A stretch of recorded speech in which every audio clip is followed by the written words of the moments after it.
Thank you, everybody.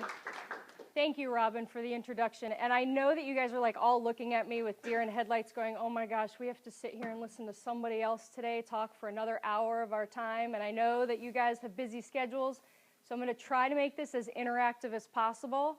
I promise I'm not a professor, so I'm not going to stand up here and lecture at you with a bunch of useless data that you're not going to use for the rest of your life. But I am going to share with you some information from a book that John Maxwell wrote called Talent is Never Enough. And this book has actually had an impact on my life, not only from the standpoint of athletics, but also from the standpoint of life and also business. Because you have to face the facts that, maybe for our football guys up here in the front and maybe some LPGA professionals sitting in here, once we stop playing collegiate sports, what happens? We end up going out into life, we end up going out into business, and we have to have the skills necessary to be successful in that arena of our life as well. So the one thing that I want you guys to do is, everybody got cell phones? For once, you get to take them out right now. If you have them, take them out and text to me, to that phone number up there, your name and your email address. I promise, I'm not going to haunt you. And we will not confiscate your phones yet. So just as simple as that, just your name and your email address to 561-401-0337. And then when you're done with that, just kind of wave it in the air to let me know you're done. And then you can turn it off and put it away for the duration of the workshop. And basically what you're going to get for this is I will forward you the presentation for today in case you want to re-review anything that we go over, or if you want to share it with anybody that you are interested in sharing it with. Thank you. You're welcome. So basically a little bit about me. I was an athlete here from 1995 to 1998. I did play volleyball for Coach Jody Brown. I only have one representative of volleyball here, which is Daria, so I appreciate everybody else coming out today. I was inducted into the Hall of Fame in 2007 here, so if you're ever in the arena and you do see Kim Pruitt on the plaque, that actually is me. I do exist. When I left college, I got into medical sales. I was in medical sales for about 10 years. Very successful in that, and I will say to you that businesses do look for athletes as targets for professionals in their business because of all of the skill sets that you guys develop while you're here. You have to have time management, you have to have discipline, you have to have persistence, you have to be able to handle rejection. Those are the kind of qualities that employers look for. So the things that you're developing now are not only for on the court or on the field, but they're also for your future success. Right now, I actually am a thriving entrepreneur. I'm the CEO of License to Thrive, which is a leadership and personal development company, which Robin was talking about. I do travel around speaking as well as doing a lot of engagements with John Maxwell, who I don't know if you guys know of him. I know that the athletic department has given out books in the past in regards to who he is and the books that he provides, but he talks about the 17 qualities of a team player, the 17 laws of teamwork. He actually has written the book, Talent is Never Enough, that we will talk a little bit about tonight. So I'm fortunate enough to have him as a mentor in my life, and he actually has a company, and I'm a certified speaker for him. Launching the Leadership Diva, which you'll see on that page. I know that sounds a little crazy, but we're trying to bring some positiveness to a word that might have a negative connotation. We all like to think of divas as being positive, so that actually is going to be a brand that helps develop influence through victorious attitudes. And so that can be athletics, that can be business, that can be life, that can be relationships. Whatever area of your life you feel that you can be a positive influence on somebody else, this is bringing forward the characters and the qualities to be able to do that. CEO of Real Divas, it's a real estate investment company. It's something that my husband and I have done together, and I actually do travel nationwide speaking for, if anybody watches A&E, Flip This House, you've ever seen Armando Montalongo, I actually speak for him on the weekends. So that's just a little bit about me.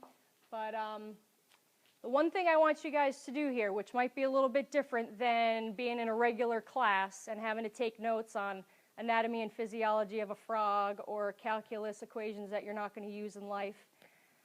What I want you to do is, as we go through this presentation, if there is something that you think you need some time on, you really want to let that point sink in, put a T next to it. Hope everybody has pens or pencils, okay? If you see something on there, or I talk about something that you feel you need to change in your life, put a C next to it. If there's something on there that you do particularly well, put that big happy smiley face on there. If there's something on there that you feel you need to apply to your life, put an A next to it. And if there's something on here that you feel would be beneficial for you to share with your roommates, your teammates, your family members, then go ahead and put an S next to that. Fair enough? Yeah? Okay. Let me ask you a question, because I was walking around before. How many people do I have from football? I got all my football players in the front row, so I got to watch out, make sure they don't tackle me. All right. How many people do I have from basketball? All right. I got a couple basketball players. I know I got one volleyball. How about tennis? All right. Cool deal. Cool deal. How about soccer? Okay, a couple soccer players. Baseball's playing tonight, right? And softball's playing tonight. So, all right, I'll let them go. So then I got swimming and diving, and I've got golf, right? Who else is represented here? Track and field, right. And then I had a whole bunch of cheerleaders that were ready to come in here. I thought we were going to have like a rah-rah session, but all right, well, maybe they'll show up. All right, here's my question to you. What are your thoughts? Do you think that talent is enough? Yep, I'm asking you the question. Is talent enough? For sports? For business? For life?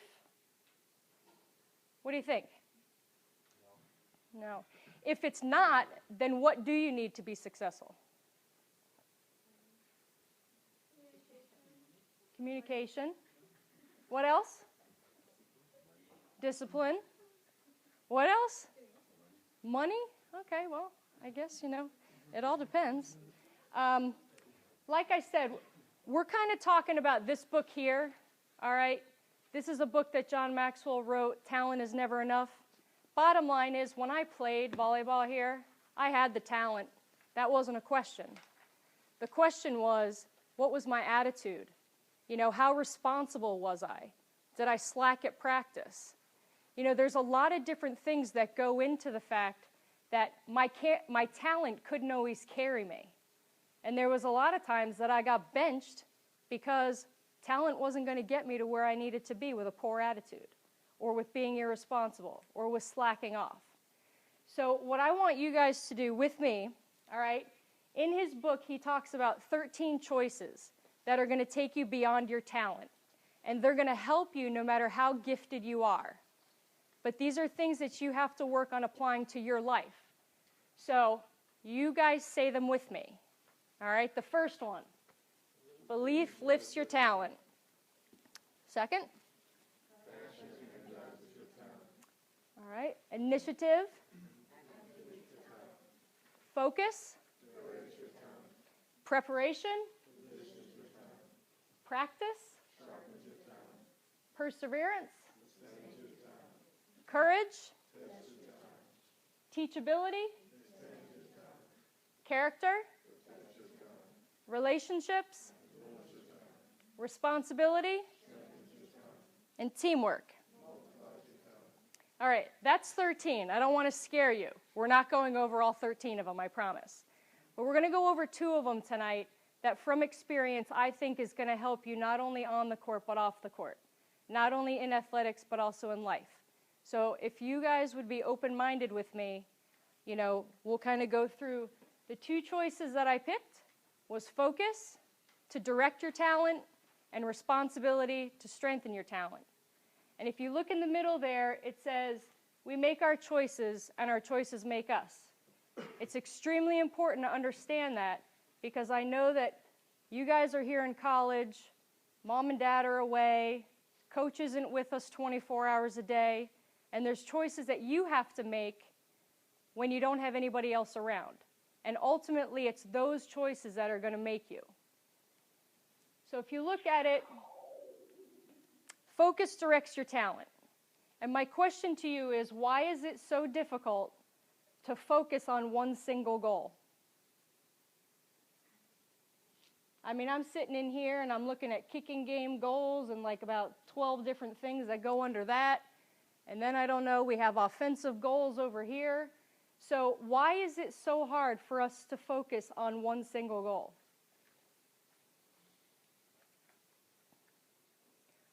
Your enthusiasm is volcanic right now.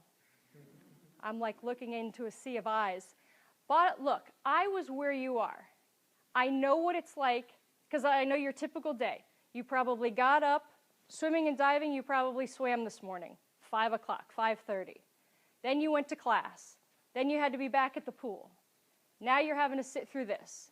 Football, you probably had morning lifting, went to class, went and practiced, came back in here, watched videos. Now you're sitting here, and then you may have to go home and study and do something else after that.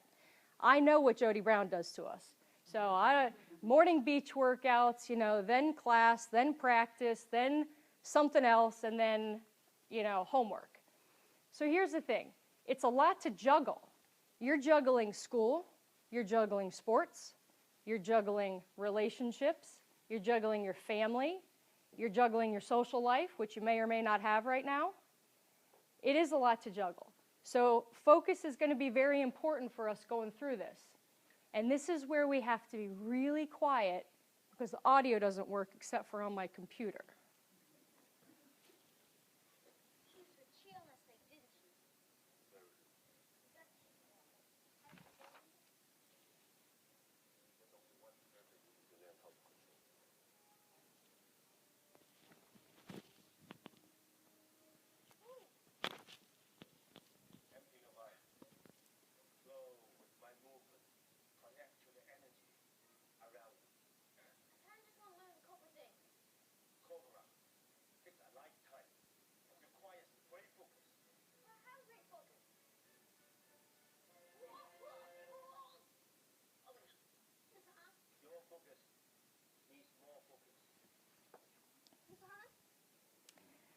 Bottom line is, a lot of times we get focused on too many other things. We focus on the future, we focus on the past, and as Jim Elliott says, wherever you are, be there. Because here's the thing, you can't change what happened yesterday, and you can't project about what's going to happen tomorrow. There's nothing that you can do other than the moment that you're in. So if you think about it, a couple of things that'll help you use focus to your best ability is to remember that yesterday ended last night. And if you look at this, do not dwell in the past, do not dream of the future, concentrate the mind on the present moment. Don't dwell on the past play, don't dwell on the past game, don't dwell on the past practice, don't dwell on the past tournament. It's gone. There's nothing that you can do about it but learn what needs to be changed, make the change, and do it better the next time. If you try to live in the past, you're never going to get to where you need to be now. And believe me, I had times I ruined games. I ruined weekends. I mean, I'd get yanked because 3 points ahead, I was still stuck 5 points back. I'd hit a ball out of bounds. I'd think it was the end of the world. Oh my gosh.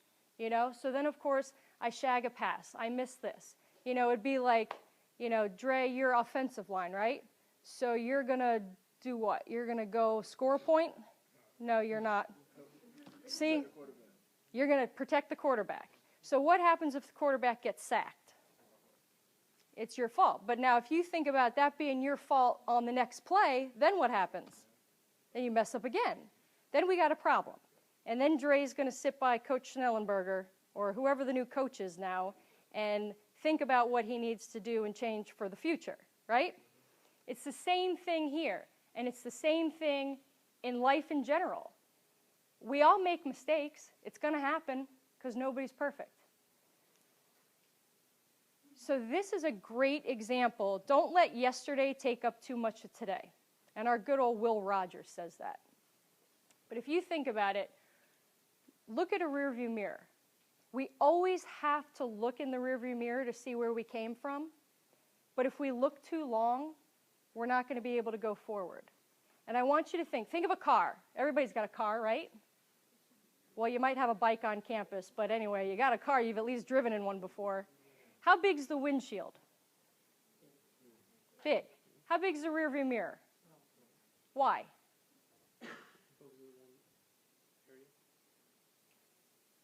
You want to go forward, so you've got a big windshield so you could see where you're going.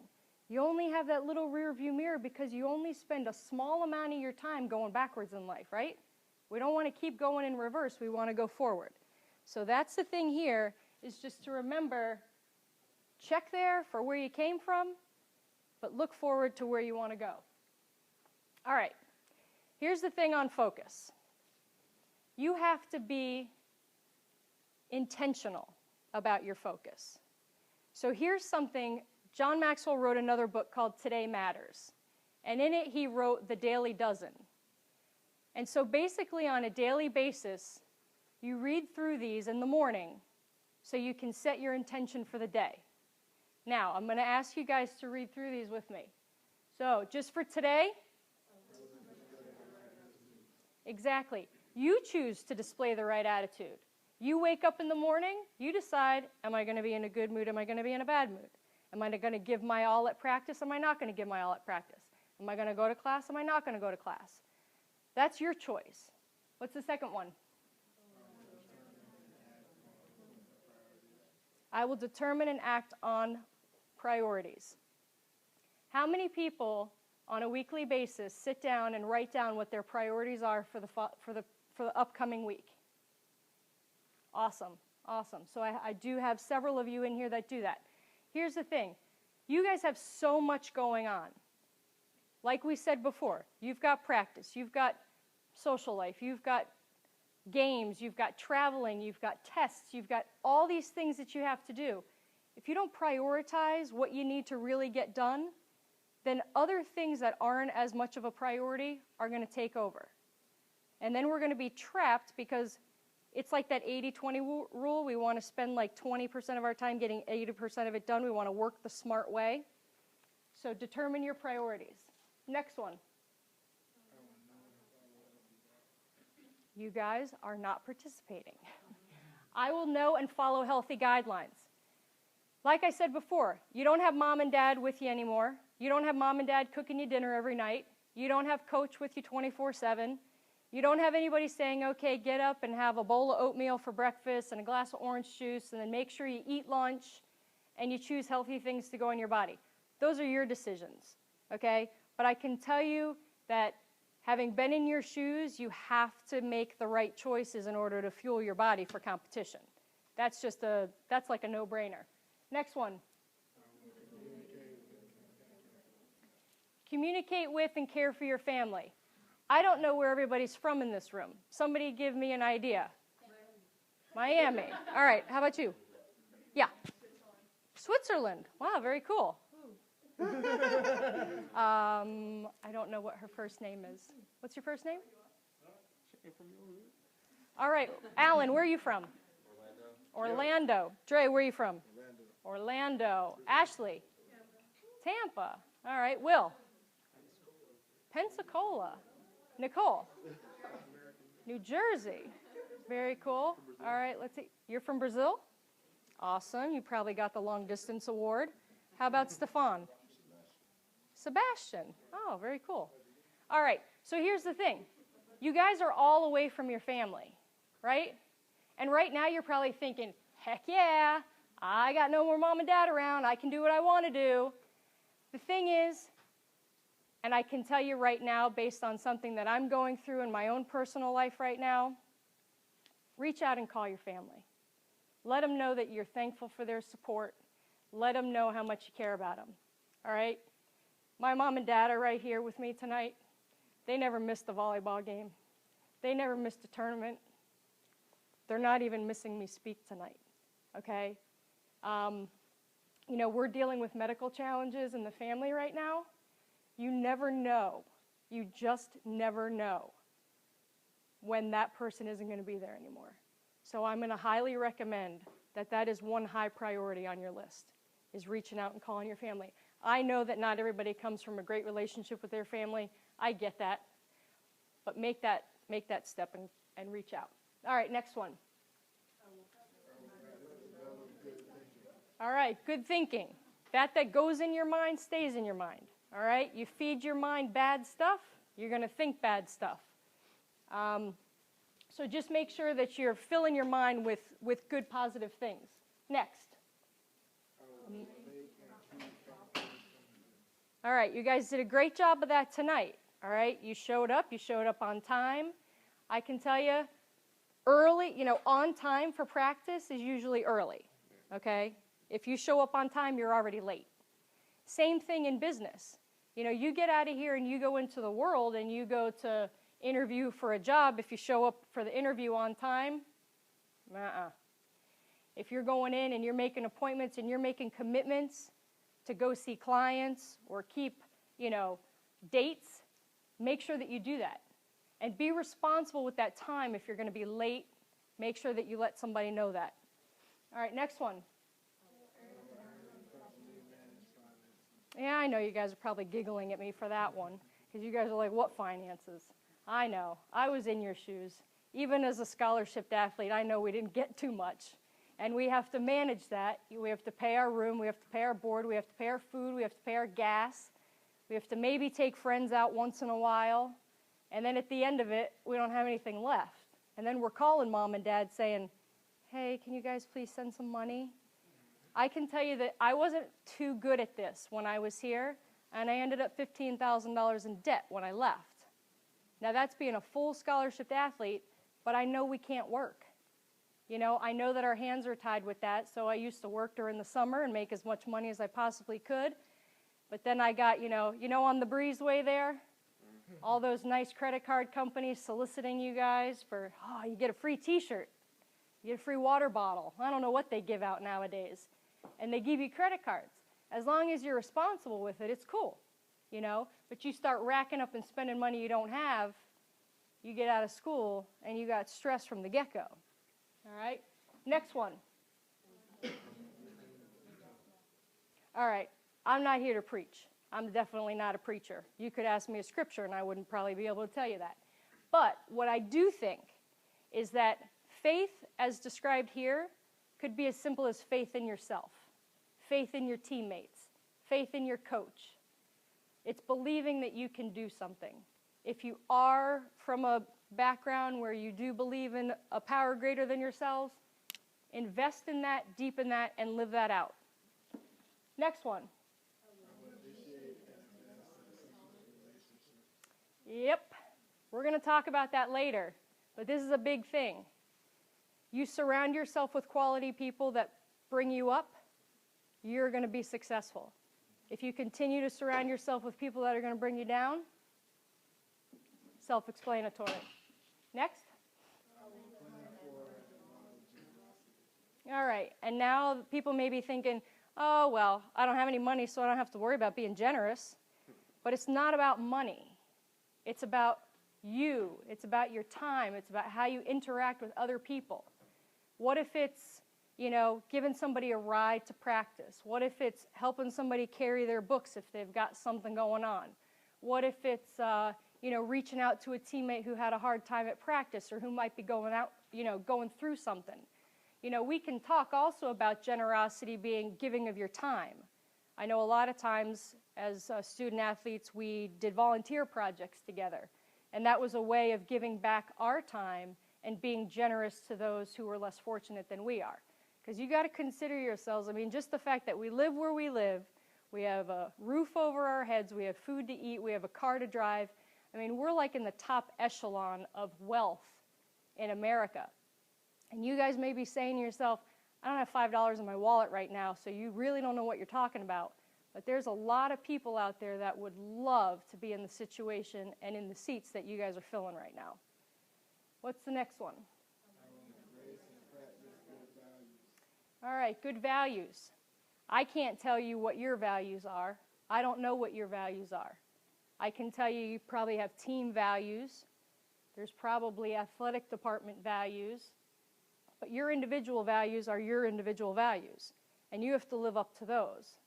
Every day I'm in my office, and my values are sitting right beside where I work, so that I can look at those on a daily basis and see if I'm living up to what my intention is. So that may be a project that you guys can do on your own. Next one. All right, with a show of hands, how many people in here are as best as they can possibly be? As best as they can possibly in every arena of life. How come I don't have any hands? No hands? Why is that? Always room for improvement, exactly. Here's the thing. Is Tiger Woods perfect? I know. He just came in second at the Honda Classic, and you know what? That's not winning. Nope. How about Donald Trump? What do you think? You think that no.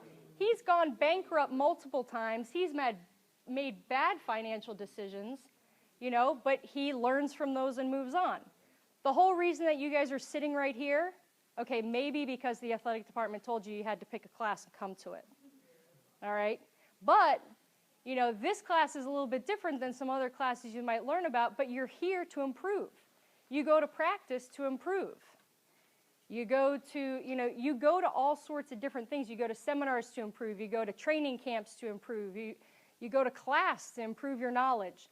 There's always room for improvement. And the day that you think that you have no more room to improve is the day that somebody surpasses you. What's the next one? So act on these decisions and practice these disciplines. That's up to you. I'll give you the knowledge. It's up to you to decide what you're going to do with it. And what's the final one? See the compounding results of a day well lived. Because at the end of the night, what did I say I do in the morning? Wake up and read these, right? Set my intention for the day. What do I do at the end of the night? Read these and see if I did what I intended to do. Because if you don't make focus your intention, you're going to lose focus, just like the Karate Kid did. So focus on results. It says beach workouts and ice cream. I know that doesn't really seem like it goes together, but here's the thing. When I played every morning at 5 o'clock or 5:30, that alarm went off, and I used to swear under my breath, I got to go to the beach again. I hated the beach.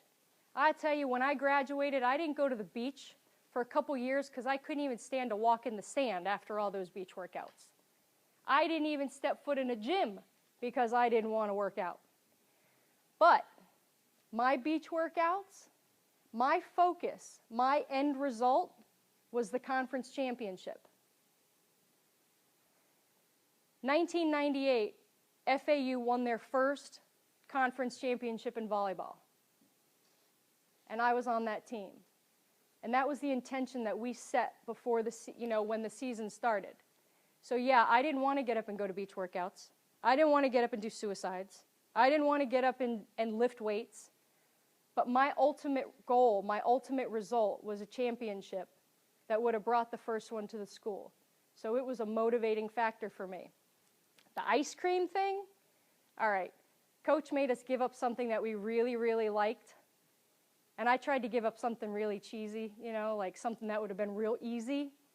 But no, he knew how important chocolate ice cream with hot fudge and chocolate sprinkles meant to me. And so that's what got taken out of my diet. And you better believe I worked my tail off to get that darn ice cream sundae. And up in Jacksonville, Florida, at JU, I don't even know, is JU even in the conference anymore? All right. Well, we were playing at Jacksonville University, and the night we won that championship, we went to Cold Stone Ice Cream, and I ate like a pig. But you know what? We were focused on the results, and I got one ice cream sundae before we flew out to California for the NCAA tournament. That was it, one ice cream sundae. And believe it, to this day, I can hardly eat chocolate anymore. It's a shame. But, you know, it is what it is. Now, the one thing when you're talking about results is that you're going to run into negative people in your life. Because you're going to have either red lights or you're going to have green lights. And the red lights are going to say you can't do it, and the green lights are going to be cheering you all the way. So, there's 5 different people here. So you have a refresher, and they inspire your dream. They inspire your talent. Okay, these are the people that you really want to hang out with. So for that, that's my mom and dad. That's my grandmother that's looking down at me from up above. That's my mentor, John Maxwell. That's my friends. That's my family. Those are the people that I want to surround myself with because they excite me to go on with what my vision is. You have a refiner, and basically they sharpen your ideas. So those are the people that you go to, you come up with an idea, you have a project you want to do, you go talk to them and brainstorm with them, mastermind with them, kind of come up with different strategies and different ways of getting things done. You know, for me, that's some of my mentors, it's some of my best girlfriends. The reflectors, those are people who mirror you. They mirror your energy. They're not above, not below. They don't add value. They don't subtract value. They just they even you out. So that's some of my friends and some of my mentors. Reducers, these are people who are going to reduce your vision to fit in to their comfort zone. And there are people out there that are like that. What am I going to do? So I have to deal with the situation as it comes. Okay? People who are reducers, they're generally insecure. All right? They're not secure in their own vision, they're not secure in their own talent, and they're lacking self-esteem. So my suggestion is run from those people. And the final one is a rejector. And they're going to deny your talent, and they're going to reduce your vision. And I had that. I had that in my life from a very young age. I had a volleyball coach when I was 12 years old. Never believed in me at all. And came here. She used to come to all the games. I think she just came to try and see me lose or try and see me screw up. But when we won the conference championship, there was never a congratulations. And when I got inducted into the Hall of Fame, there was a never, you know what, great job. And do you think that this person's in my life? Not at all. I don't care how many champions she claims to have produced. I'm not interested in having people like that in my life. So focus on your strengths and manage your weaknesses. All right? Let's see. We've got football. So, Dre, you defend the quarterback because you're strong at defending the quarterback, right? But if I gave you Marcelo's job of kicking a field goal, that might not be where your strength zone is, right? Eric, what stroke do you swim? Or do you dive? I swim. Okay. Distance freestyle. Okay, so distance freestyle. So if I told you that I need you to do the butterfly, are you going to be like, okay, or no? No, okay. I got track and field. So where's my sprinters in the room? Come on, where's the fast girls? All right. All right, well, we're all fast. Well, okay, so who does long distance? All right. So now, if I put you at the 50, to do a 50-yard dash, what's going to happen? It's not going to be that fast because that's not your strength, right? So on a team situation, we put people in their strength zones, and then we manage the weaknesses because we have other people to complement that. In the business world, we have to put a team together, for me personally, that complements me. I'm great at starting things, but my follow-through is pathetic, okay? I love to communicate and I love to speak, but putting this PowerPoint together was like pulling teeth. I mean, this is not my strength zone. Techie stuff is not my strength zone. I had to bring my husband to video this because I got all paranoid that I was going to have to set this up and figure it out. And then I gave the job to my dad, and then, whew, no. So you have to manage, you have to, stay in your strength zone, because it's much easier to go from a 7 to a 9 in something that you're good at than to go from a 2 to a 4 in something that you're not good at. When I was in medical sales, we used to have to do these performance reviews, or whatever it is, 360-degree feedback every quarter or every 6 months. And every 6 months, no joke, my weakness was administrative work, paperwork, expense reports. So then I'd have to put on there, how am I going to fix that? How am I going to do it better? And you know what happened 6 months later? You know what my weakness was? Administrative work and expense reports. Because I didn't want to change that. My strength was being out in the field. It was being with customers. It was interacting with people. It was selling. It wasn't sitting behind a desk, fiddling around with expense reports and Excel spreadsheets. So now I have to actually hand that off to somebody else. So I have to have somebody else do my bookkeeping, and I have to have somebody else do my expense reports and all that kind of stuff, because that's just not where my time's going to be well spent. Responsibility. So we're halfway there. Don't freak out. I'll make it quick. But success on any scale requires you to accept responsibility. And like it says, the moment you take responsibility for everything in your life is the moment you can change anything in your life.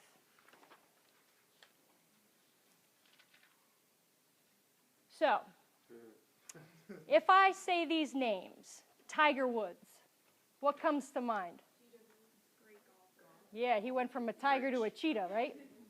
If I say, yeah, he's rich, but if I say Barry Bonds, what is it? Steroids. Yeah. Yeah, he's rich too, but What about Michael Vick? Yeah, he's rich too, I know, but if I say Michael Vick, what do you think? The crazy pit bull fighting, right? These say to me irresponsibility, people thinking that they're bigger than who they actually are, and maybe they feel that they're a little bit invincible, right? Well, they're rich, I can do what I want, Well, guess what? The only person I saw that's invincible is a superhero, and I have not seen Superman sitting in this room. I haven't seen Spider-Man. I haven't seen Wonder Woman come flying in. So bottom line is, we have to be responsible. Now, I don't know if you guys have seen this movie, but you're going to have to, quiet again, only because we don't have sound.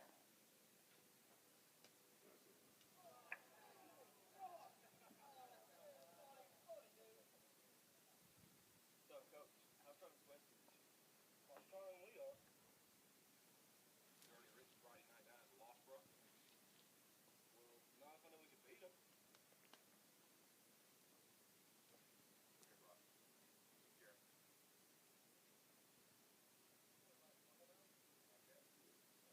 Yeah, probably will.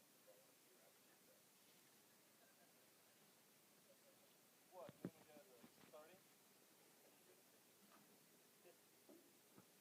I can go to 50 if nobody's on my back. And you can go to Jeremy on your back, but even if you can, I want you to promise me you're going to do your best. All right. Your best. Okay. You're going to give me your best. I'm going to give you my best. All right, one more thing. I want you to do it blindfolded. Why? I want you to give it up at a certain point when you can go further. Get down. Jeremy, get on his back. Good tight hold, Jeremy. All right. Let's go, Brock. Keep your knees off the ground. Just your hands and feet. There you go. A little bit left. A little bit left. There you go. Give a good effort. All right, Brock. Keep coming. Very best. Your very best. Your very best. Keep moving, Brock. That's it. That's it. That's it. Keep going. Don't quit on it. Keep going. Keep driving it. Keep your knees off the ground. That's it. Your very best. Don't quit on it. Your very best. Keep driving. Keep driving. There you go. There you go. That's it. You keep driving. Keep your knees off the ground. Keep driving. Don't quit till you got nothing left. Don't give up on me, Brock. You keep going. You hear me? You keep going. You're doing good. You keep going. going. Do not quit on me. You keep going. I know it hurt. You keep going. You keep going. It's all hard from here. 30 more steps. Keep going, Brock. Come on. Keep going. 20 more steps. 20 more. Keep going, Brock. Give me your best. Don't quit. No. Keep going. Keep going. Keep going. Don't quit more. Keep going. Don't quit. Give me your arm. You can. You can. 5 more. 5 more. Come on, Brock. Come on. Don't quit. Don't quit. Come on, Brock. 2 more. 1 more. Oh. It's got to be 50. How many more?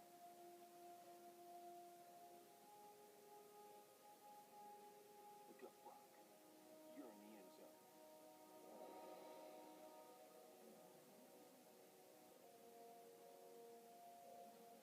Brock, you are the most influential player on this team. If you walk around defeated, so will they. Don't tell me you can't give me more than what I've been seeing. You just carried a 140-pound man across this whole field in your arms. Brock, I need you. God's gifted you with the ability of leadership. Don't waste it. Coach? Can I count on you? Yes. Coach? What is it, Jeremy? I weigh 160. He weighs 160.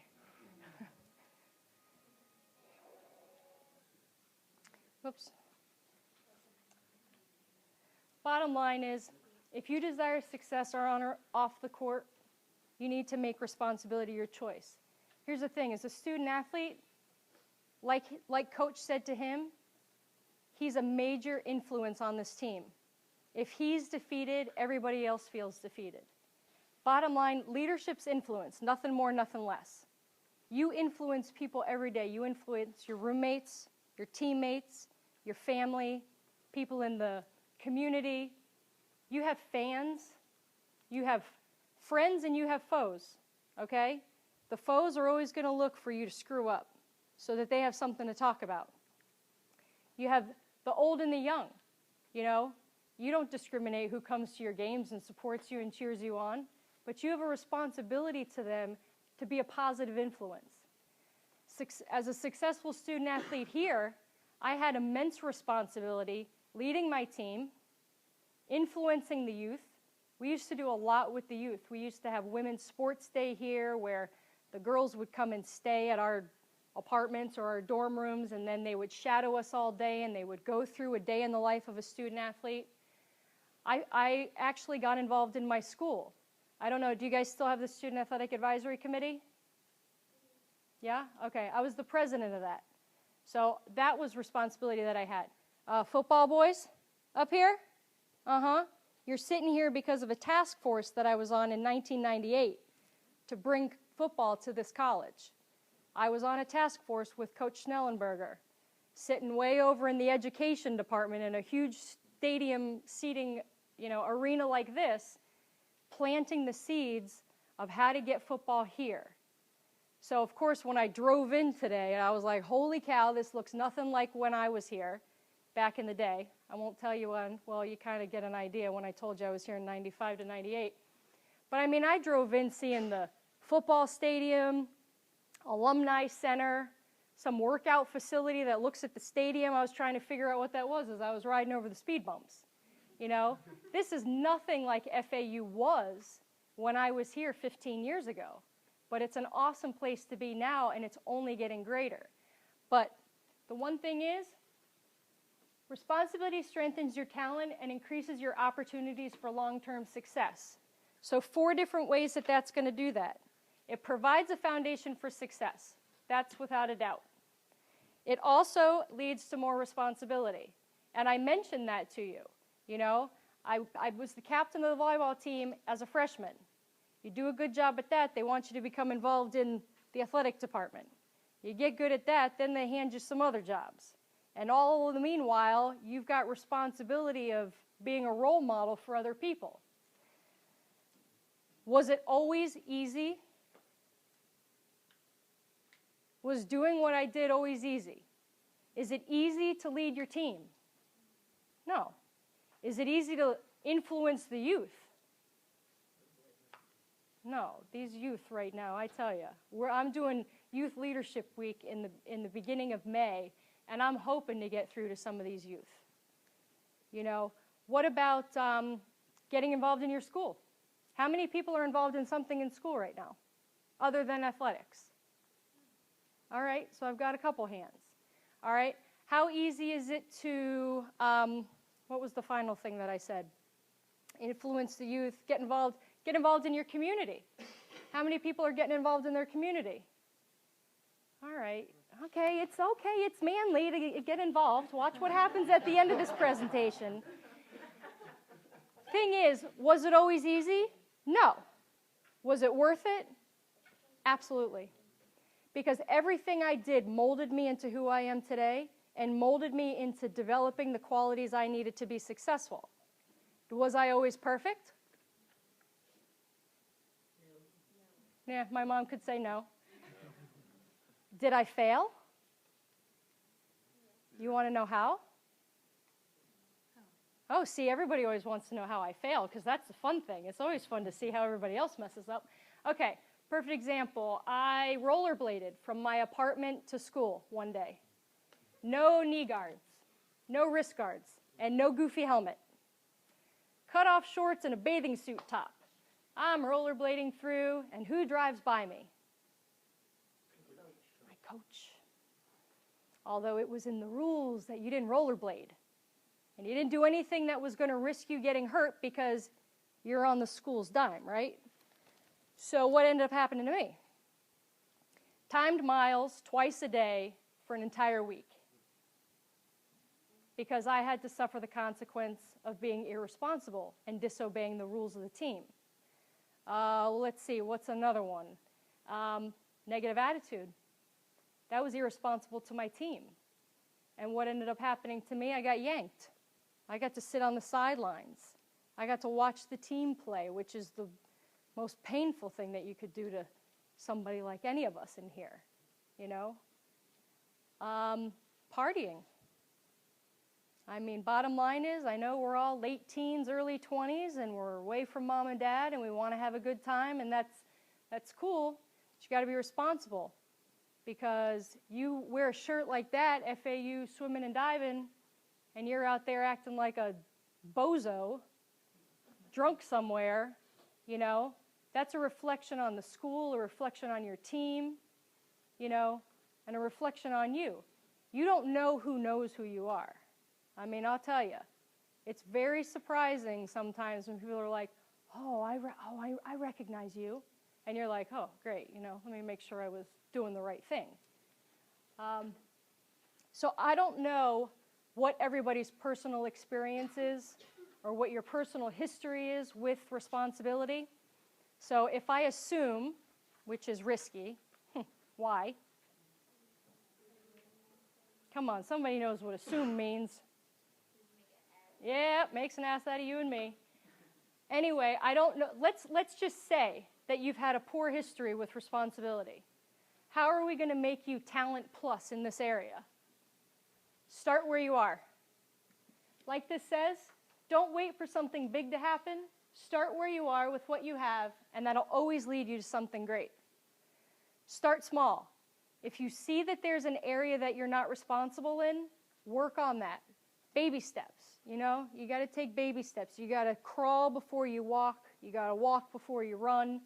Take baby steps, but you can never start from anywhere other than where you are right now.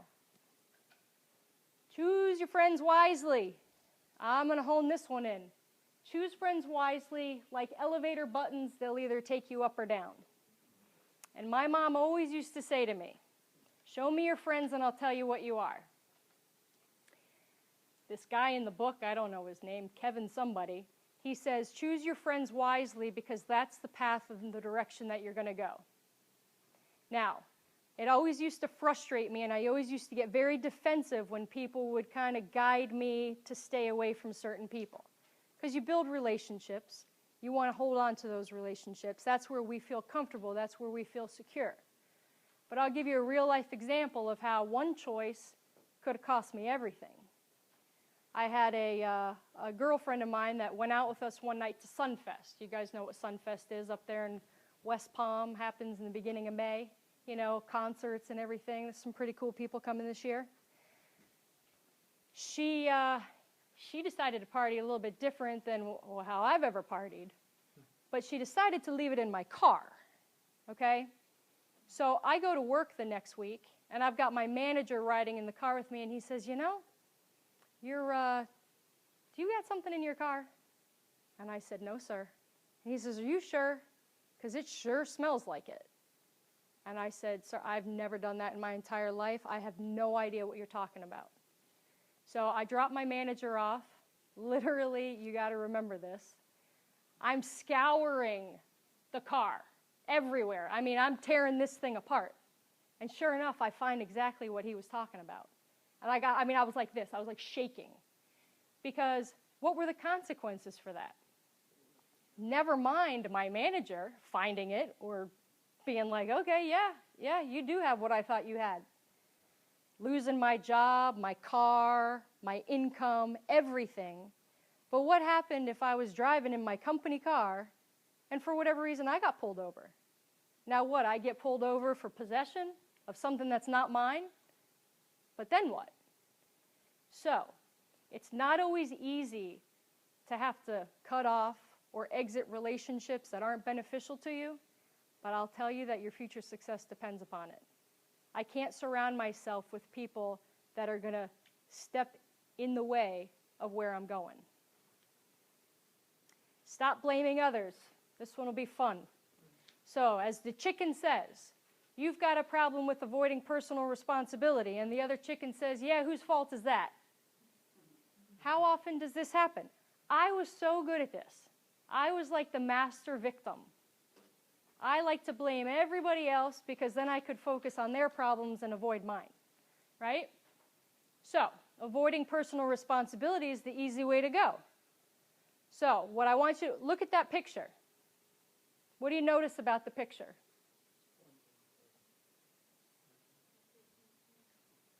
Awesome. Have you seen, you know that concept already? Okay. So, it's at Danielle? Dana. So, Dana said is that there's one finger pointing at you, but there's three pointing at me, right?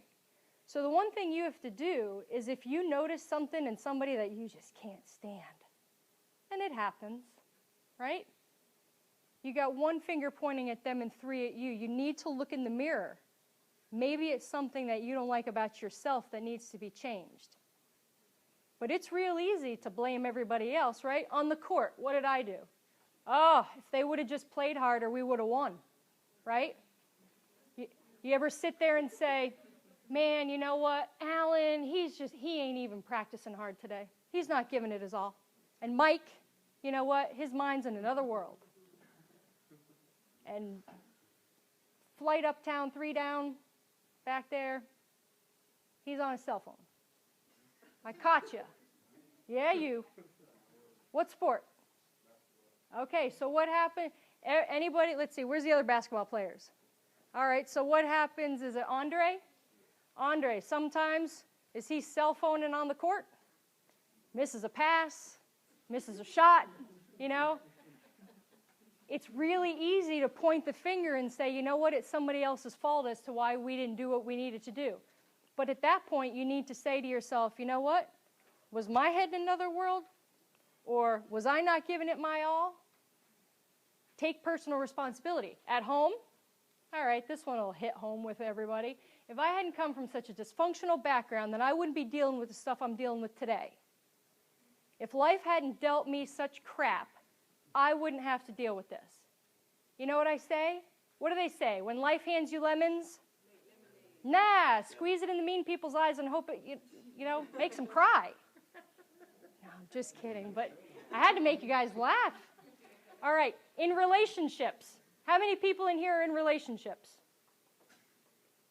How many people? All right, I'm no relationship expert. Ask my husband. I'm not going to really go too deep into this, but how often do we say, oh, if he would have just done this, or if she would have just done this, then I'd feel loved. or I'd feel this. You know, we always want to blame it on somebody else without looking at how we could make that better. And in the classroom, how often do we say, oh man, that teacher, she's out to get me.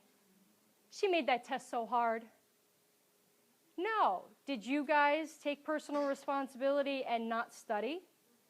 Did you decide to go out instead of doing your homework? You know, you got to look at your part.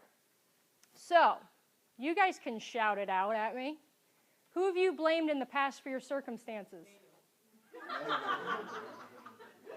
Oh, all right. Well, hey, at least we got some, acceptance over here. But who have we blamed?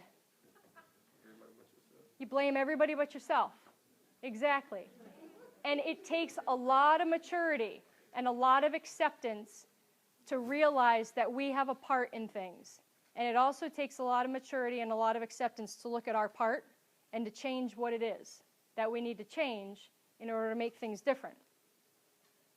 So the thing is, yeah, bad things happen. Yeah, we make mistakes. But like this says, when something bad happens, you have three choices. You let it destroy you. You let it define you, because I can't read an order. Or you can let it strengthen you. All right? That's your choice. But bottom line is, you make a mistake, be thankful for that.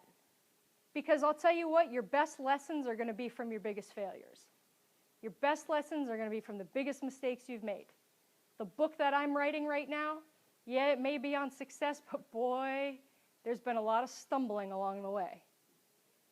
And what you do is you are thankful for it, you look for the lesson to be learned in it, and then you change what you can, and you do it better the next time.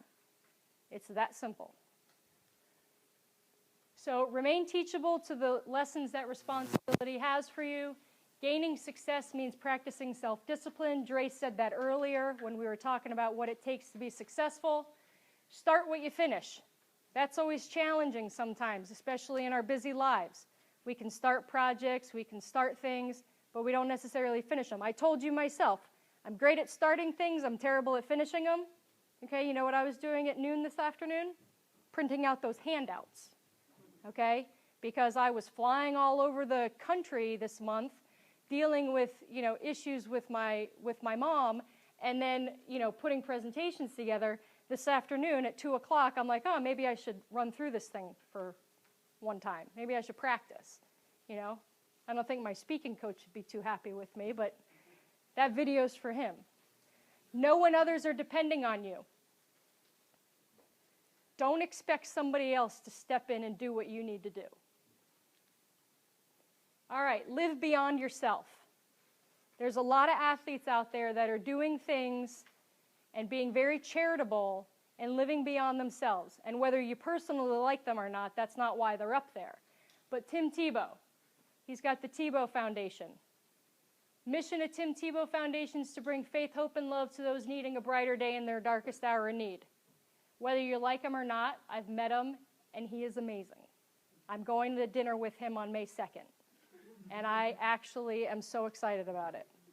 LeBron James, okay, we may be happy or not that he's with the Miami Heat, but his foundation is committed to creating and supporting events that demonstrate its dedication to the community while simultaneously creating special memories for families in need. And then Arnold Palmer, you guys might be too young for Arnold Palmer, but he was a professional golfer. This one's in honor of my dad. He caddied for Arnold Palmer, actually. But Arnold Palmer, he has hospitals all throughout. He has women and baby hospitals. He has children's hospitals. He's associated with the Cancer Center. So here's the thing. You and I might not be in a financial situation yet to do something to this magnitude, right? But what can you do? What can you do to live beyond yourself right now? Volunteer. All right, what else? Anybody? There's a lot of different things you can do. Volunteer in your community, offer to be a big brother or little sister. Reach out to those kids that come to your game. I've got my stepson here, and he was like, man, we went by the football stadium, He was like, oh my gosh, is that a real football stadium? Because he plays football now, right? So you guys are role models to him, okay? Because I said, you're going to meet the football players from FAU. And you know what? You guys are just as big shots as anybody else that's out there right now. So that's really cool for him. And so you influence the youth, all right? What will your story be? When I was sitting in your shoes, or when I was sitting in your seats, or when I was walking in your shoes, I never really thought about what my story was going to be. I didn't really think that anybody would be interested in it. But now that I'm writing a book, I know that I have to figure out what my story is. And I'm having to go back to my days when I was in athletics here and working in medical sales and doing all these different things. But if you want to write your life to be a magnificent story, remember you're the author. And every day you have a chance to add a new page to that story. And I'm going to ask you to fill that with pages of responsibility to yourself and to others. So bottom line, I thank you for the time that we were able to share together. I hope that these are techniques and different things that you can apply to your life both on and off the court. But bottom line is, you can have success or you can make excuses. You can't do both. So you have to decide, and hopefully you'll choose today. So with that, thank you for coming, and I hope you guys have an awesome season, whether it's spring season or who's in their season right now. Anybody? Okay, awesome. Good luck to you guys. Thank you.